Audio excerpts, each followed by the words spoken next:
What is inflation? According to Krauser, inflation is state in which the value of money is falling and the prices are rising. So the value of money falls down, the prices rise. In economics, the word inflation refers to general rise in prices measured against a standard level of purchasing power. General rise in prices. So prices usually rise, and when compared against the standard level, so automatically we can see inflation. What are the various types of inflation? So broadly we come across 5 types: open inflation, suppressed inflation, galloping inflation, creeping inflation, and hyperinflation. Let us see one by one. What is the first one? Open inflation. What is the meaning of open inflation? The rate where costs rise, in other words, prices rise due to economic trends of spending products and services. That means people usually spend on products and services, and because of economic trends, because of various economic trends, upward trend, downward trend, right? So we see mostly with reference to upward trend, costs rise, prices rise. That is open. That means if the inflation depends upon the economic trends, that is open inflation. The next one is suppressed inflation. Suppressed. What is this? Sometimes governments introduce various schemes because of which the inflation does not look so. In other words, existing inflation disguised by government price controls or other interferences in the economy, such as subsidies. So whenever subsidies are introduced, so a part of the price is borne by the government, and because of which the inflation does not appear. So therefore it is suppressed. Next one is galloping inflation. So what is galloping? So usually with reference to the horse race, we see galloping, right? So what is this?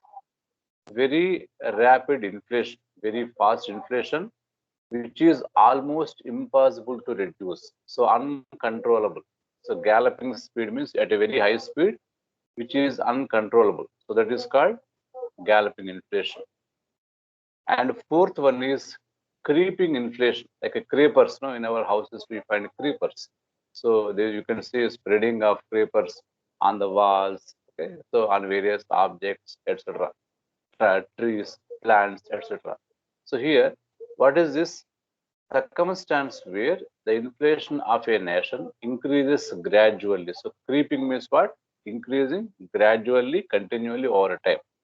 So this tends to be a typical pattern for many nations. So this sort of gradual inflation is observed in most of the countries. Then the last one is hyperinflation. What is this?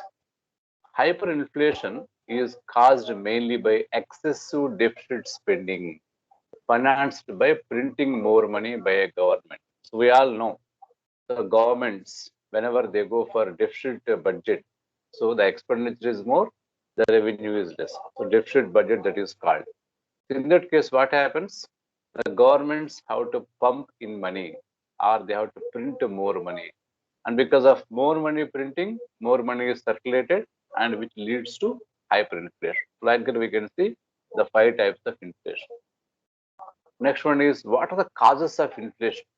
So these causes can be classified broadly into 2 categories, or 2 main factors. Factors on demand side and factors on supply side. So let us see one by one. First one is deficit finance. Just now we have discussed, no? So deficit financing means what? Because of deficit budget and expenditure is more, revenue is less, the government pumps in money, which is causing inflation. So the second point is increase in money supply. So one is because of deficit budget, the money is increased. Sometimes because of the policies of the government and the policies of RBI also, the money supply may be increased, which may also lead to inflation. Third one is increase in disposable income. So if the people have more disposable income, so that means after meeting their regulatory needs, if they still have some income, that is called disposable income. So whenever they have disposable income, they don't mind spending more. Okay, so because of which also, this also leads to inflation. Next, foreign exchange reserves. So whenever a country has got more foreign exchange reserves, so naturally we can equate with the money within the country. So more again the same logic. The money is supplied more, money is circulated more. So this leads to inflation. And next one is factors on supply side. So what are the various factors which cause inflation on supply side? First one is inadequate industrial growth. So whenever the industrial growth is not sufficient, so industries are not able to produce. Industries, because of which what happens? The production is less. So demand is more, supply is less. So naturally, you can see more demand leading to more prices, inflation. Next, erratic agricultural growth. So like industrial production, agricultural growth or agricultural crops, the growth in the various diversity of crops and the quantity, I mean the magnitude of crops. So this also leads to the inflation. So whenever the agriculture growth is not sufficient, what happens? So people may depend upon industries, and again they may have the various other factors, so causing leading to the inflation. Next, agricultural price policy. So state governments and the central government, so they have their own policy on agriculture price. That means they determine the price, which is also called as administrative price. So because of which what happens? So whenever the price is more, automatically supply is more. When supply is more, we don't find less.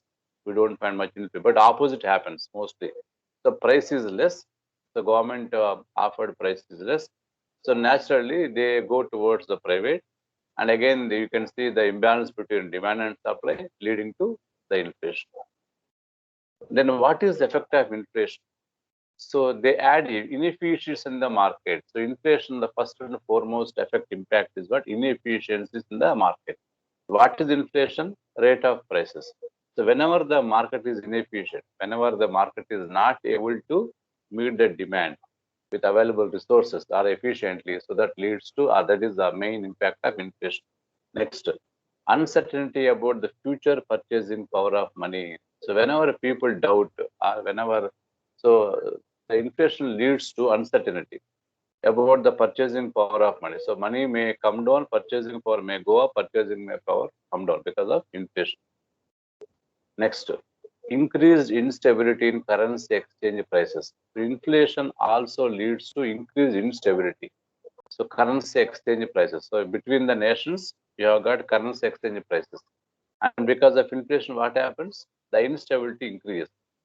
Whenever any instability is, that is further aggravated by the currency inflation. Next, higher income tax rates. So whenever the inflation is more, whenever the prices are more, automatically incomes increase. So whenever incomes increase, so that will attract the higher income tax rates. So like that we can see impact. So another way of understanding this is what? Consequences of inflation. So what are the various consequences? First one is adverse effect on production. So inflation, one way it is good, but another way what happens? Because of more prices. If the people are not able to buy, so that will lead to adverse effect of production. So there won't be any demand, more price, and people cannot afford, that will impact the production. Production has to be stopped. Next, adverse effect on distribution of income. So income also is affected. Distribution of income also is affected by the inflation. Because of inflation, what happens? Only a few gets the advantage, not all. So therefore, the income or distribution of income is not even. So that is also because of inflation. Obstacle to development. Like in the first point, whenever the prices are more, whenever the people cannot afford, whenever the production does not take place, so that will obstacle, that will cause the obstacle, that will until the development. Next, changes in relative prices. So relative products already we have discussed, like complementary products and substitutes, etc. No? So this also is one of the consequence of inflation. So when the one product rises or the prices of one product rises, automatically that will affect the other product.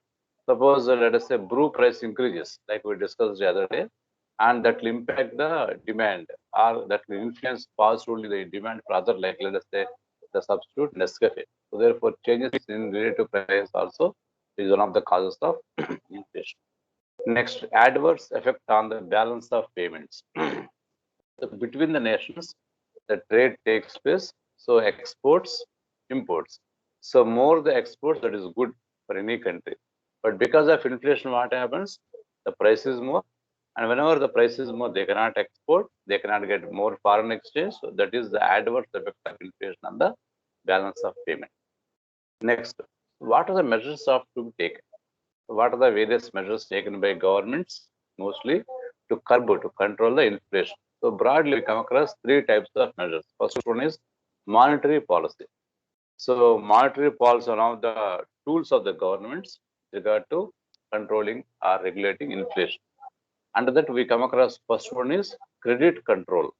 So credit is controlled, or the government or RBI basically it what you call instructs the banks to reduce the credit. So whenever the credit is reduced, automatically that will lead to less money supply, and that will lead to reduction in the inflation.